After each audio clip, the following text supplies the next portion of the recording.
All right. Am I ever going to get here? Are we ever going to finish? We are today. Woo! Thought I'd show you my spices today. Can opener, whatever. You know, whatever. Oh, I got to show y'all something real quick. I am trifling. I'm a trifling mama. So I want to show you, because of all this chaos the other day when I was making, teaching Gabriel how to make the St. Margaret's cake, which we're about to make again because we're going to have a no-fail. By the way, welcome to Appalachia's Homestead. Look at me. Look. Up here in all this junk that I shoved up into my counter, up in my cabinets. I want y'all to know, all you mamas out there, all you mammas, and I love you. St. Buse Baker's Joy. I want to come back and say, I didn't have any. I was out. I thought I was out. Oh, no. I got more stock than Walmart. Just plumb forgot. Bless my heart. So, Mr. Gabriel is finishing up his chores with the chicken coop. Mama's feeding babies and doing all kinds of stuff in the kitchen, and Daddy's up at the barn, and Mama's getting dinner ready. And the cat's running across the den. But nonetheless, today I'm going to teach Gabriel how to make a pot roast. Now, like you know as well as I do, there is 1.65 million recipes on how to make a pot roast. But on my channel, with my boys and with my students, or anything time that I'm teaching, I have found that when you begin somebody, you treat them like a beginner. You want to encourage them to learn the very basic fundamentals of something, and then they graduate. You want them to have as much success as they can. So that's why I chose the St. Margaret's cake. Easy to make. Typically flips out really good out of a bundt pan, but that's another life lesson. But we're going to do the Mississippi pot roast today. It is so simple, and it has a huge return for its flavor and its wonderfulness and everything else for what little bit you put into it. So to me, when I'm teaching, especially young folks, just like Miss Lou, when she teaches me Cherokee, she doesn't go in and start just jabbering away like I'm a fluent speaker. She talks very slow. We do not focus on the syllabary. We focus on just speaking and writing alone, okay? So with Gabriel, and you do what's best for you and your kids, but for my boy and from what I do, we're going to start with something easy and good. And the Mississippi pot roast is the way to go.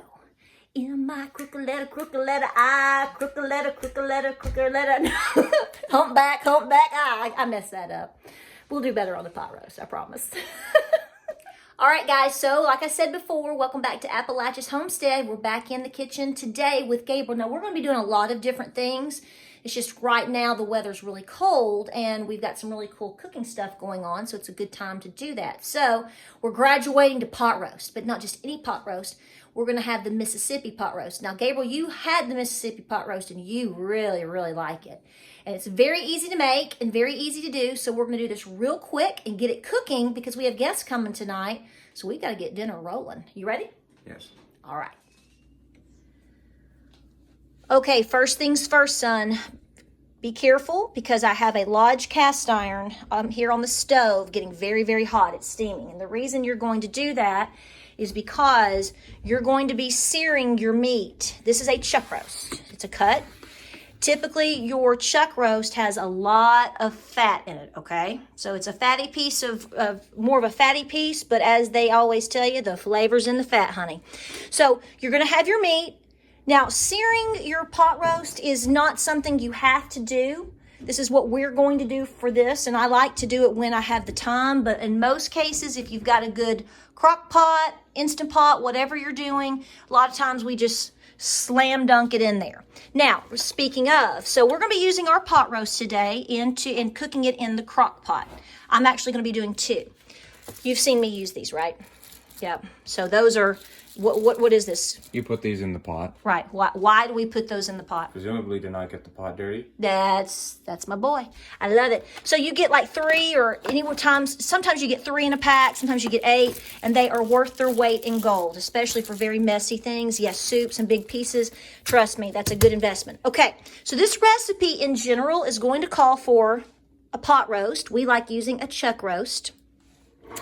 There is a lot of magic in that right there. Wasn't that good? It was really good. The pepperoncini.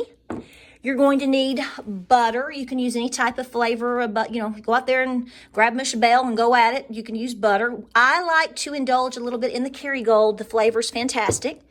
Then you're going to need, in my recipe, I use the onion soup mix right here, the dry. And then you're also going to see that I'm using ranch dip mix. Thank you, baby. So those are the main ingredients. Of course, salt, pepper, and oil or whatever when we sear it. But that's all you need. That's it. It's very simple. You don't have to put any other vegetables in it. You don't have to do anything else. You can if you want to. So let's get grooving, baby.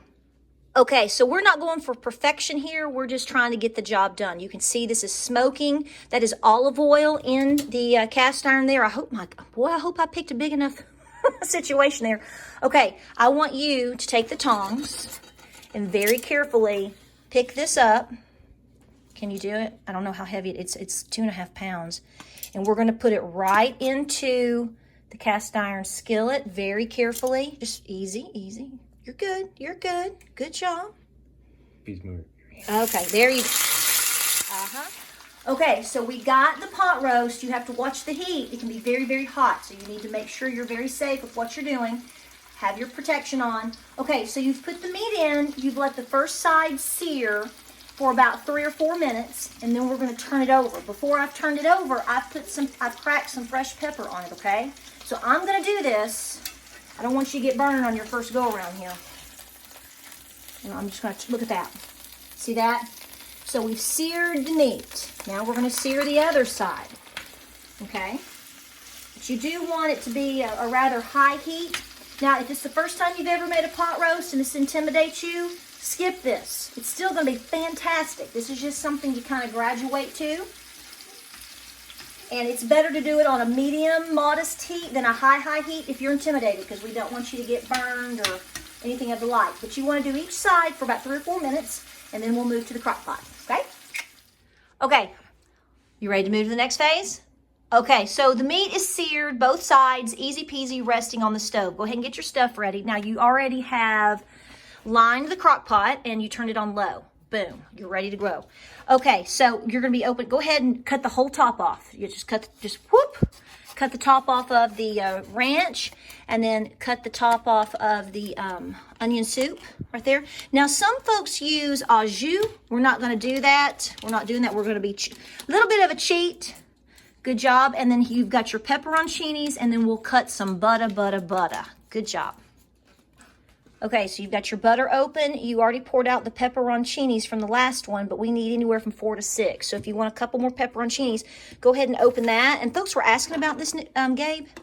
They were asking about the little opener. Uh-oh, right in. Did you get it? Oh, got it. Okay, good deal. This is a jar key. This is not from, some folks asked if this was from Pampered Chef. I don't know if they sell anything like that. This is called jar key. I'll put a link below because it's very handy dandy.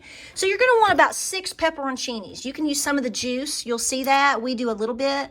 And you may or may not. Depends on how you like it. But we just need a couple more. So we'll put this jar away for the next one. And I think we're ready to roll. Okay, so I'm going to give you this to use because you're basically going to spear the big piece of chuck roast. Just go all the way through, however it feels good to you. No, do it from one end. No. Stab it maybe like that, and then you're just going to bring it up like so.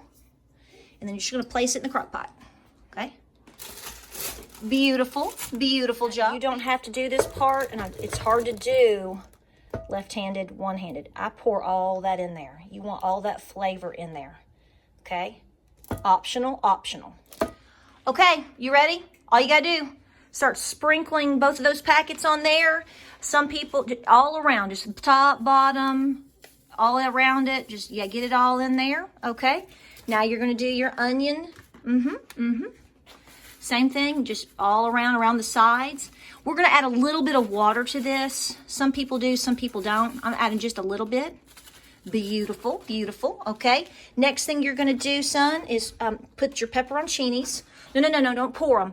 I'd place the pepperoncinis on top of the meat, all 6. You can use less if you want less flavor from that. Maybe just use like 3 or 4. We're going to do 6.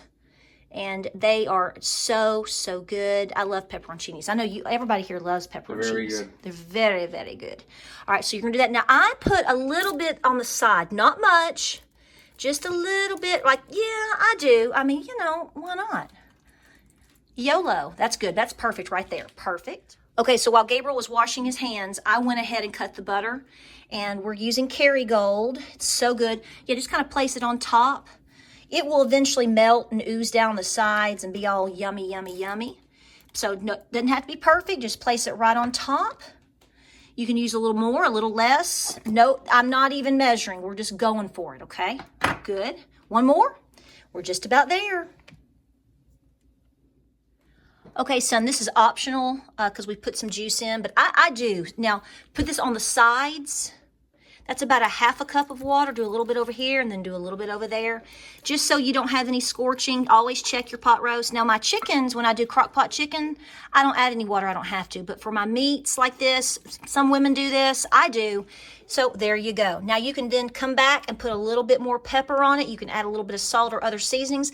Doesn't mean you have to, but that's what we're going to do as far as a little bit of salt. And I told them, hey, we're going for that again. We're going for it. Yep. Just move it around. Just kind of get all around all the sides. That's good. All right. All right. All right. Put your lid on. You can lock it. I have it on low. Takes about 6 to 8 hours. So this is good to get up and do your chores and get it in there. And we'll see how she rolls. Okay. You did good. Very easy. Now, if you do a traditional pot roast, you'll do different seasonings. You'll add onion, garlic, you'll add carrots, potatoes, celery, whatever you like. But this is a little bit different. So we're going to let her cook all day. It's going to be good. You did good.